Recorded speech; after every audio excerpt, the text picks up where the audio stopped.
Hello' everyone, কি খবৰ আপোনালোকৰ? আশা কৰিছোঁ সকলোৱে ভালেই আছে। আৰু আজি ভিডিঅ'টো আৰম্ভ কৰিছোঁ ৰাতিপুৱা 5টা বজাত। আৰু মই বৰ্তমান ৰুমটো কিয় দেখুৱাইছোঁ, কাৰণ অলপ পিছতে আমাৰ এই ৰুমটো ভাঙি পেলোৱা হ'ব, সেইকাৰণে ভিডিঅ' কৰি ৰাখি দিছোঁ, স্মৃতি হিচাপে থাকি যাব। আৰু নিজৰ ৰুম যেনেকুৱাই নহওক কিয় মৰম লগাই থাকে নিজৰ বাবে, সেইকাৰণে ভিডিঅ' কৰি ৰাখি দিছোঁ, পিছতে হ'লেও চাব পাৰিম। আমাৰ এতিয়া বৰ্তমান দুটা ৰুম, আৰু এটা ৰুম ভাঙি পেলোৱা হ'ব আৰু পাকঘৰটো ভাঙি পেলোৱা হ'ব, আৰু এটা ৰুমতে থাকিব লাগিব।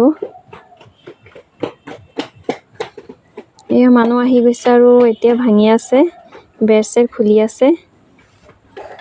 আৰু কিয় ভাঙি আছে সেইটোৱে কোৱা নাই, কাৰণ এইখিনি জেগাৰ পৰা আমাৰ নতুনকৈ ঘৰ বনাব, আৰু সকলোৰে মনত আশা থাকে এটা ধুনীয়া ঘৰ বনাবলৈ। আৰু আমাৰ আশা পূৰণ কৰিবলৈ হ'লে আমাৰ পৰিশ্ৰম কৰিব লাগিব, আৰু আমাৰ পৰিশ্ৰম কৰিবলৈ হ'লে আমাৰ সময়ৰ মূল্য দিবই লাগিব, কাৰণ সময়ক মূল্য দিব পাৰিলে আমাৰ সকলো কামেই সম্ভৱ। সেইকাৰণে আমাৰ কেতিয়াও সময় নষ্ট কৰিব নালাগে। 1 বছৰৰ মূল্য তেওঁক সুধি চাওক যিজনে পৰীক্ষাত ফেইল কৰিছে। 1 মাহৰ মূল্য তেওঁক সুধি চাওক যিজনে মাহৰ বেতন পোৱা নাই। 1 সপ্তাহৰ মূল্য তেওঁক সুধি চাওক যিজনে গোটেই সপ্তাহটো হস্পিটেলত কটাইছে। 1 দিনৰ মূল্য তেওঁক সুধি চাওক যিজনে গোটেই দিনটো ভোকত কটাইছে। আৰু 1 ঘণ্টাৰ মূল্য তেওঁক সুধি চাওক যিজনে 1 ঘণ্টা ধৰি কাৰোবাৰ অপেক্ষা কৰিছে। আৰু 1 মিনিটৰ মূল্য তেওঁক সুধি চাওক যিজনে 1 মিনিটৰ কাৰণে নিজৰ ট্ৰেইন মিছ কৰিছে।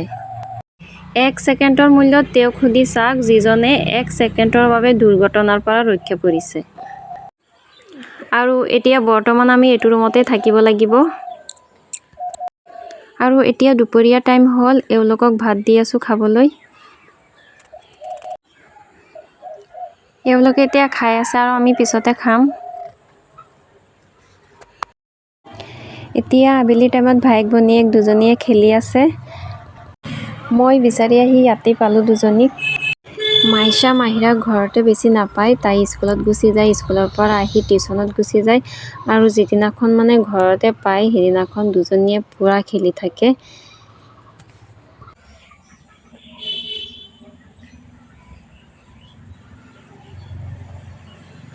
আজিৰ ভিডিঅ'টোত দেখুৱাবলগীয়া বিশেষ একো নাছিলে, তথাপিও যদি চাই ভাল পাইছে তেনেহ'লে লাইক কমেণ্ট শ্বেয়াৰ কৰি দিব আৰু ছাবস্ক্ৰাইবো কৰি দিব।